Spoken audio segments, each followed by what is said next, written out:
Mitsubishi originally launched its small SUV, the ASX, way back in 2010, but it quickly became Mitsubishi's third best-selling car, and has shifted 1 million of them around the world. They then gave it a refresh in 2015, and now they've given it another overhaul to try and compete with a very crowded marketplace of other small SUVs. In fact, the list of rivals is so long that I'm now going to cut to a recording of myself because I'll never remember them all. The Citroën C3 Aircross, the Dacia Duster, the Fiat 500X, the Hyundai Kona, the Mazda CX-3, the Mini Countryman, the Nissan Qashqai, the Peugeot 3008, the Renault Kadjar, the Seat Ateca, the Skoda Karoq, the Toyota CHR, the Vauxhall Mokka X, the Volkswagen T-Roc, and many more.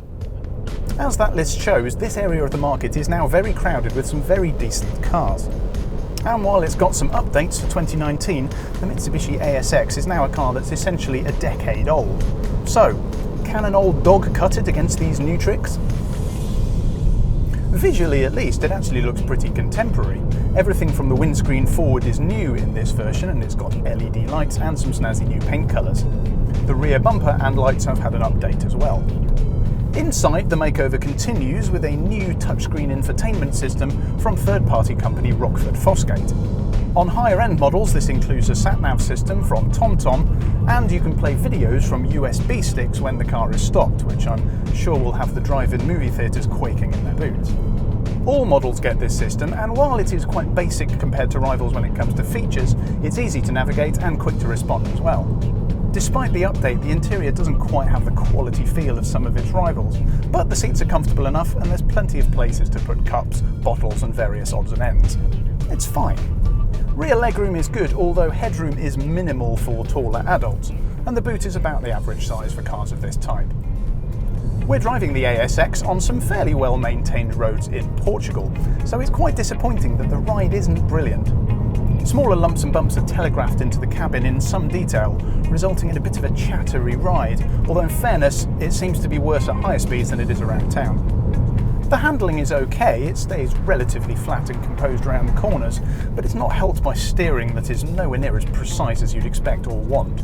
That said, it's not difficult to drive. If you just want to sort of bimble around, then you should find it's absolutely fine, but don't expect too much.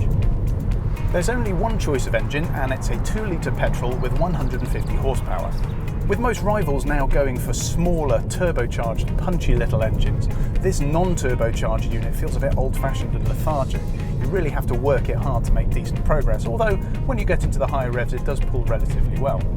However, it will make quite a lot of noise while doing it, and that's not helped by the CVT automatic gearbox in this particular top-end model. There is a 5-speed manual version available as well. One of the ASX's main selling points, at least on the higher-end model that Mitsubishi expects most people to go for, is 4-wheel drive. If you're somebody that needs a car for more challenging conditions, you get a lot of rain or snow, then that's something that might appeal, and it's not something that all of the rivals can offer, especially not at this price point. While the driving experience is nothing to write home about, that option of all-weather capability plus some pretty generous equipment levels may well be the key to winning over potential customers. Pricing for the UK has not been confirmed at the time of filming, but we'd expect the ASX range to start at under £21,000 and go up probably to just over £26,000. If you want even more information on the Mitsubishi ASX, then please check out our in-depth written review at autotrader.co.uk. While you're here, please subscribe to the channel, we'd really appreciate it, and don't forget to like this video and comment below. Let us know what you think of the Mitsubishi ASX.